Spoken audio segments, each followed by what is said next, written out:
Gracias, congresista Mulder. Congresista Gino Costa. Gracias, Presidenta. Presidenta, comenzar diciendo que me parece importante partir por el diagnóstico, cosa que señaló Martín Tanaka en su presentación. O sea, no estamos ante un sistema de partidos que funciona muy bien, hay una carencia de legitimidad social. La encuesta del Barómetro de las Américas, cuyos resultados se presentan en el informe, que es el sustento de estas iniciativas de ley, establece que el Perú es el país con menos confianza en sus partidos políticos y con uno de los más altos niveles de percepción de inseguridad en los partidos políticos. De manera que tenemos un problema y yo creo que la Comisión y el Ejecutivo lo reconocen y nos hacen una propuesta. Lo que yo no veo en esta discusión es, más allá de la descalificación de las propuestas que se nos hace llegar, son propuestas alternativas. En el fondo me da la impresión de que quienes se oponen a las propuestas que nos hace llegar el Ejecutivo... Costa, la congresista Espinosa le pide una interrupción, si usted lo permite. Puede ser al final, Presidenta, para... Ok, congresista. Por favor.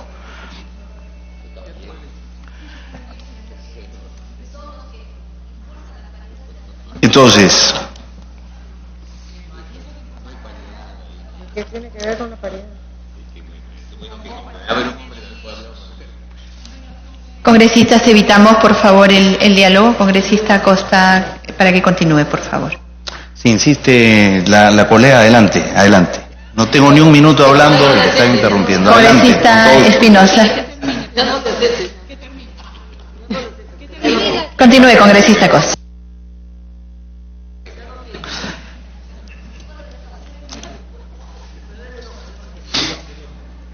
Presidente, entonces estamos ante un problema, hay una propuesta de solución y, digamos, lo que no veo en la discusión que estamos teniendo son alternativas a las formuladas por el Poder Ejecutivo, ¿no? Lo que me lleva a pensar que en realidad quienes no les gusta esta propuesta, lo que quieren es continuar con el sistema que tenemos, que adolece de una gran debilidad por falta de legitimidad social, y apuntar eso porque eso es lo que en el fondo tenemos. A mí me parece que la propuesta es muy interesante porque lo que estamos haciendo es reconociendo las bondades del voto preferencial y reconociendo las debilidades del mismo, porque la falta de legitimidad de los partidos tiene que ver con el voto preferencial, con la parte negativa del voto preferencial, ¿no es cierto?, que permite que el 70% de los que estamos en este Congreso no pertenezcamos a los partidos políticos.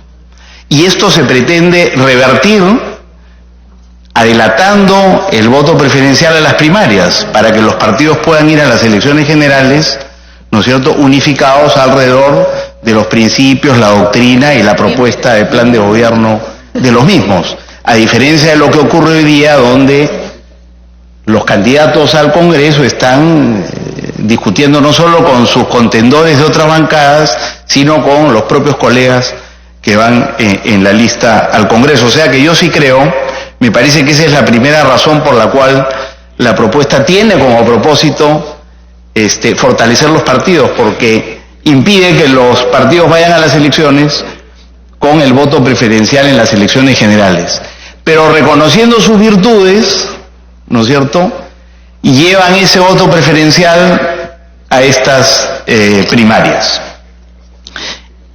Y se plantea además un sistema, una mejor selección para los candidatos o candidatas a las elecciones al Congreso. Se ha planteado acá, por ejemplo, la colega Karina Beteta hace un momento dijo, bueno, ¿y cómo va a ser esto de qué tamaño va a ser la cédula? Eso va a depender de cada partido. Y también planteó esa preocupación el colega Mulder.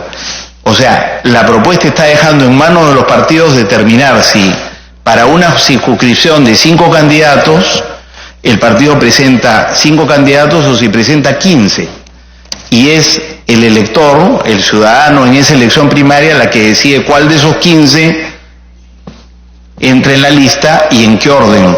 Y si son solo 5, si se presentan 100, digamos, en base a la propuesta del Ejecutivo, no hay ningún problema de que se presenten 100 porque es una elección primaria. Entonces, bueno extenderle esta pregunta al doctor Tanaka para saber si en efecto habría la necesidad de tener límites o podríamos tener 100 candidatos o precandidatos en las primarias de cada partido. Yo entiendo por la propuesta que no había problema, no sé si la han pensado y por eso me parece que es una buena pregunta. Yo se la hago al doctor Tanaka. Yo he entendido que como no hay un límite en el proyecto de ley, se entiende que el partido puede decir, si hay 5 vacantes, te presento 5 candidatos en base a mis propios criterios. Pero también puedo decirte, oye, hay 15 que quieren ser y quiero que los 15 participen, entiendo que la propuesta lo hace posible. Pero claro, el colega Mulder plantea ya un problema de naturaleza práctica. ¿Qué pasa si no son 15, si no son 100 o 200 y todos los partidos presentan 100 o 200 candidatos? Entonces, me parece que es un asunto importante que responder.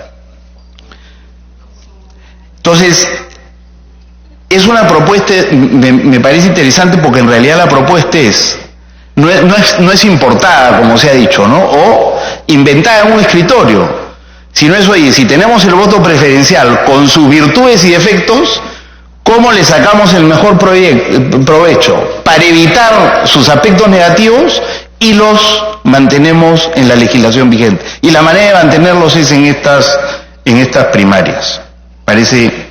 Me parece muy claro.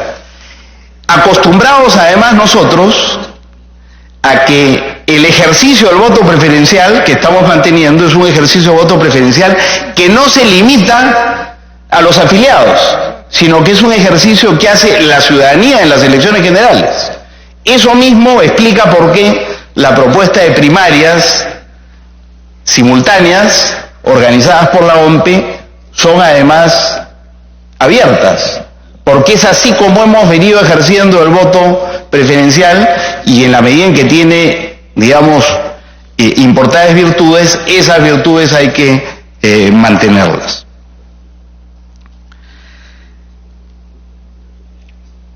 Hay algunos comentarios que se han hecho sobre la experiencia internacional que también es relevante. Yo quisiera mencionar algunos de estos.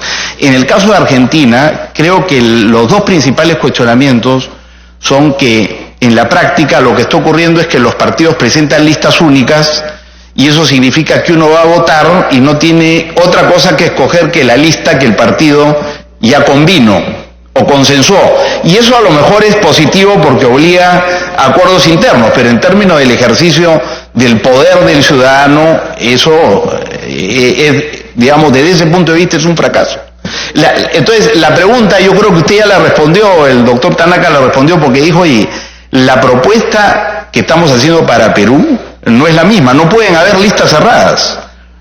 Son listas abiertas y los individuos compiten al igual que en las elecciones generales por el voto preferencial del ciudadano. O sea que ese problema que tienen las primarias argentinas no se repetiría acá. Pero hay un problema del cual no se ha hablado, que yo sí estuve en la reunión organizada por IDEA y la OMPE la semana pasada, estuvo Marco Arana, estuvo el colega Miguel Torres, no participó, pero estuvo presente, Luz Salgado, Javier Velázquez Quequén y Úrsula Letona. Y ahí la representante, digamos, la argentina dijo, el otro problema que tenemos es el estrés electoral, porque son 3 elecciones, ¿no es cierto? Las primarias, la primera vuelta y la segunda vuelta presidencial. Y ese sí creo que es un problema y me gustaría... La segunda es con 2 votaciones, Congreso y Ejecutivo. O sea, con 2 votaciones, sí. Entonces... La primera no hay elección. Me gustaría que el doctor Tanaka nos ilustrara al respecto. Yo creo que eso lo ha pensado la comisión, porque entiendo que la comisión lo que ha propuesto es que juntemos las elecciones generales, que incluyen presidencias y Congreso, con las elecciones a gobiernos subnacionales. Y eso significaría entonces lo único que habría que hacer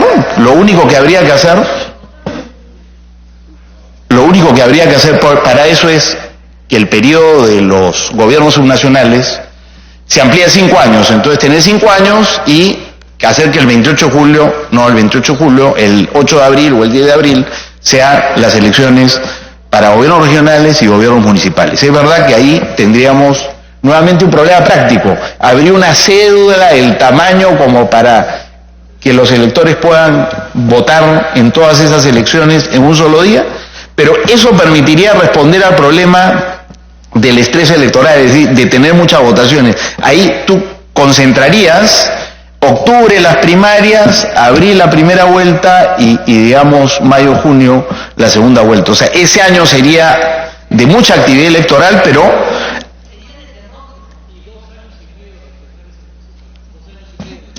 evitemos el diálogo, continúe, congresista. Bueno, entonces, ahora, yo entendía que ustedes estaban planteando juntar todas en un solo día.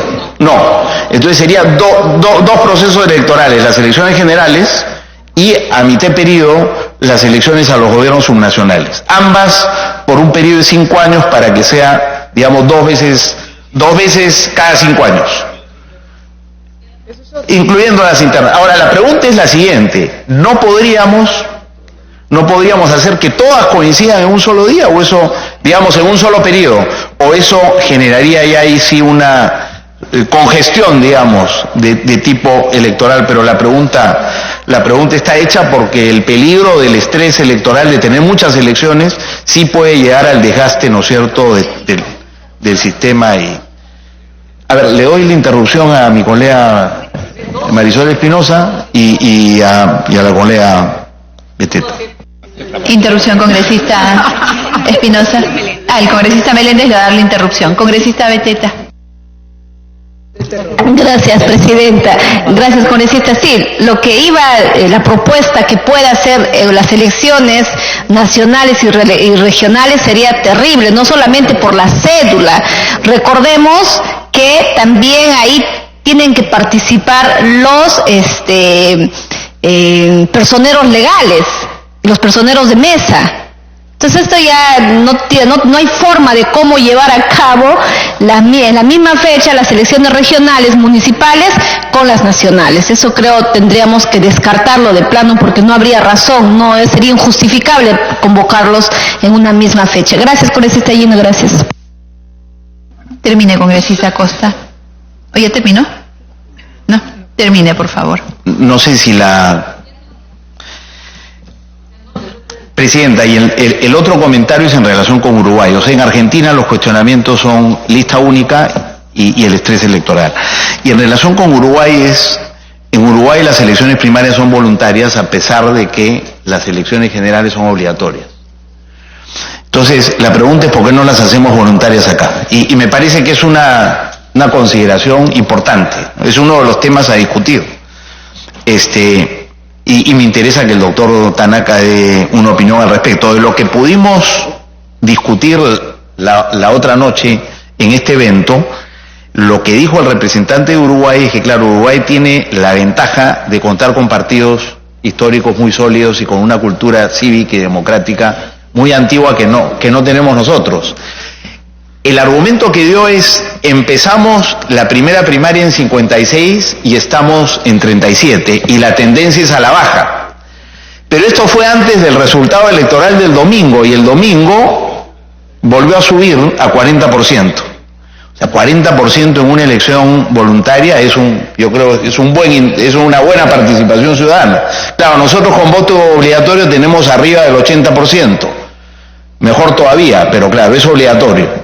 Entonces, me gustaría un comentario sobre este asunto. Yo creo, y voy a presentar unas estadísticas que dan cuenta de que por la carencia de esa cultura cívica y democrática que tiene, por ejemplo, Uruguay, acá elecciones voluntarias arrojarían, digamos, una participación ciudadana muy menor. Y comento eso a continuación. En relación con la intervención del doctor Echevarría, él dice que reconoce la necesidad de elecciones organizadas por la OMPE. Y entonces ahí estamos de acuerdo y eso es importante. Y también reconoce, pero ahí me confundí un poco, la posibilidad de que sean simultáneas. Dijo, pueden ser simultáneas, pero también podrían ser calendarizadas para que coincidan. Si hay un acuerdo sobre simultáneas, ahí ya tenemos la mitad del acuerdo sobre las primarias. Y me interesaría comentar, digamos, lo que plantea que él se niega a que puedan ser no afiliados quienes voten. Y por tanto, que sean elecciones abiertas. O sea, si solo son los afiliados los que votan, ya las elecciones no pueden ser abiertas con participación ciudadana. Y ahí quería presentar algunos resultados que he podido hacer rápidamente. El padrón electoral está arriba de 24 millones de electores ahora. Y el número de afiliados en el último proceso electoral del 2018, para elecciones regionales y municipales, ascendía a 1.532.422, que en realidad es el 6.35 del padrón electoral, o sea, los afiliados. Entonces, si las elecciones primarias son solo con afiliados, ese es el universo, digamos, del cual estamos hablando, que es un universo bien reducido. De ese universo, los que participan, a la luz de la participación en el proceso electoral de 2018, que no es una elección general, es verdad, son 277.600 más o menos, lo que representa el 1.15% de todo el padrón electoral. O sea, en el último proceso electoral, los que participaron, afiliados nada más, representaban un poquito más del 1% de todo el padrón electoral. O sea, un universo un poco reducido. Ya lo había dicho el colega Mulder, que incluso en el partido aprista, un partido con tradición, y los que participan son una proporción minoritaria de los afiliados. El porcentaje de los 5 partidos, de todos los partidos en realidad, de todos los partidos, el porcentaje de afiliados que participa es de 18%. O sea, menos de una quinta parte de todos los afiliados van a las elecciones. Entonces, tendríamos que considerar eso. Si hay un acuerdo por tener unas primarias organizadas por la OMPE que puedan ser simultáneas, y la discusión es si participan solo los afiliados o el público en general, esta es una gran desventaja de que sean solo los afiliados, porque, digamos, no estamos en Uruguay, donde puede ser el 40% de la población, sino estamos hablando, ¿no es cierto?, de un universo máximo de 6.35 y de una votación real de poquito más del 1%. Entonces, no por eso. Entonces, yo quería compartir estas cifras y saber si se ratifican ustedes en sus posiciones a la luz de las cifras, ¿no? Y quizá terminar, antes, también un comentario sobre aquello que, si el 87% de los ciudadanos no simpatizamos con partidos, ¿por qué los vamos a exigir que voten en las primarias? También tendríamos que hacer la pregunta de por qué exigimos que voten en las elecciones generales. El que no simpaticemos en esa pregunta, yo creo que tiene que ver con ¿te sientes o no parte del partido? Y yo creo que darle participación a los ciudadanos en las elecciones primarias permite que se sientan un poquito más parte, ¿no es cierto?, en cómo se ha configurado la lista y por tanto su voz escuchada en ese proceso de primarias. Y otro resultado de la encuesta que manda a hacer la comisión, que me parece relevante tener en cuenta en este momento, del sentir de la opinión pública sobre este asunto, quería compartirlo porque no se ha hecho todavía. Siendo muy popular el voto preferencial, no hay acá, digamos, el resultado de una pregunta sobre el voto preferencial, pero entendemos que, digamos, es un mecanismo muy popular en el Perú. Ahí me hubiera gustado que tuviéramos el resultado de esa pregunta, pero asumo que es mayoritario, ¿no?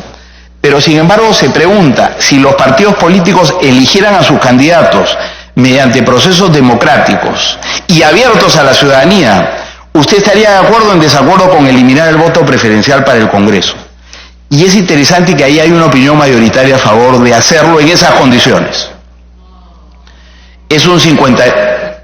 es un 56.3% a favor y un 33.6% en contra, con un 10% uno que no sabe o no opina. O sea que, digamos, dada la opinión, a pesar de la simpatía por el voto preferencial, si a la ciudadanía se le da la posibilidad de dejarlo de lado, siempre y cuando se organicen elecciones internas, transparentes y con participación ciudadana, responden que sí. Ahora, si les hubiéramos preguntado, si se les hubiera preguntado si esas elecciones tienen voto preferencial, de repente el resultado hubiera sido un poco mayor, porque una cosa es decir, elecciones, procesos democráticos y abiertas a la ciudadanía, y otra cosa es decir, con voto preferencial. O sea que me parece un resultado interesante. Termino, Presidenta, sugiriendo, ¿no es cierto?, organizar un poquito lo que queda del debate. Yo creo que todavía hay espacio para debatir. No coincido con los colegas que dicen ya esto está cerrado, por lo que estoy viendo. Entonces, creo que asuntos que debatir podrían ser hasta 4, si hay acuerdo con que las primarias sean organizadas por la OMP y sean simultáneas. Habría que debatir si participan en esas elecciones los afiliados o toda la ciudadanía, o si son abiertas o cerradas. Podríamos concentrar el debate en eso. En segundo lugar, si esa elección, en caso de ser abierta, es voluntaria u obligatoria. Es un segundo dilema que tenemos. La tercera, Presidenta, tiene que ver con una preocupación que han expresado varios colegas acá, que es qué injusto que un partido histórico vaya a desaparecer. Y me parece que es una consideración importante. O sea, imaginando que un partido histórico le va mal en una elección y no pasa del 5%, o no pasa de los 280.000 votos porque el quinquenio anterior ha sido un quinquenio malo. De repente ha sido malo para todos y a todos nos va a ir mal. ¿Qué pasa con ese partido? ¿Por qué tiene que desaparecer? Si es un partido histórico, tiene militantes, tiene locales partidarios, ¿qué cosa lo va a tener que cerrar? ¿Se va a quedar sin representación legal? Me parece que el hecho de que no pueda, digamos, participar del proceso político, o sea, no pueda tener representación en el Congreso, ya es un castigo lo suficientemente importante como para que se le tenga encima además que cancelar la inscripción. O sea, esto implicaría, digo, reabrir un debate que ya hemos parcialmente cerrado la semana pasada, ¿no? Pero creo que me parece importante hacerlo, porque ya bastante castigo es con que no superes la valla y no puedas llegar al Congreso y tener representación congresal, como para que encima te dejen sin personería jurídica, porque la cancelación de la inscripción es acabar con la personería jurídica y parece, digamos, una decisión demasiado extrema.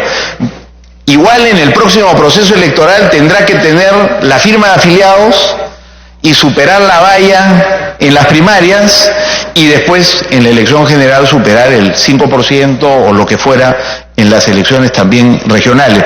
Pero me parece que es un tercer asunto que requiere de una discusión adicional, y yo le pediría al doctor Tanaka que nos explique por qué ellos concluyeron que la idea de la cancelación, si ya bastante castigo es no poder tener acceso a cargos de representación popular. Y por último, otro problema que me parece también que ha surgido en el debate es si el problema con el voto preferencial tiene que ver con el financiamiento que pueden llevar los candidatos, sobre todo invitados, ¿no? Porque son los invitados que siendo el 25% ahora terminan siendo el 70%, terminamos siendo el 70% en este Congreso.